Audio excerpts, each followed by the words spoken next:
बिस्मिल्लाहिर्रहमानिर्रहीम dear students, welcome to IT series tutor channel. अपनी इस वीडियो में हम short range networking standard Bluetooth की बात करेंगे। तो आइए अपने लेक्चर का आगाज करते हैं। ब्लूटूथ बहुत ही छोटी रेंज के लिए इस्तेमाल किया जाने वाला नेटवर्किंग स्टैंडर्ड है। ब्लूटूथ की मदद से डिवाइसेस एक मखसूस रेंज में आते ही खुद ब खुद कनेक्ट हो जाती हैं। ब्लूटूथ को अगरचे बहुत ही छोटी रेंज 10 मीटर या तकरीबन 33 फुट या इससे कम फासले के लिए डिजाइन किया गया था, लेकिन दर हकीकत इसकी कोई मैक्सिमम रेंज नहीं है। कुछ इंडस्ट्रियल प्रोडक्ट्स इजाफी इक्विपमेंट की मदद से 300 फुट तक की रेंज में कनेक्ट की जा सकती हैं।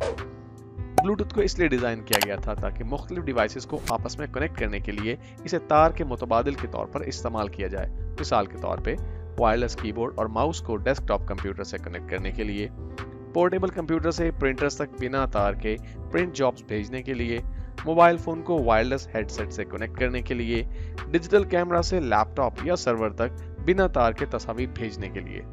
ब्लूटूथ के वर्जन 4.0 में, जिसे स्मार्ट ब्लूटूथ भी कहा जाता है, एक बहुत बड़ी इन्हेंसमेंट की गई, जिसकी वजह से ब्लूटूथ 4.0 इतनी कम एनर्जी का इस्तेमाल करती है कि एक बटन साइज की बैटरी की मदद से एक छोटी डिवाइस साल हर साल तक चल सकती है।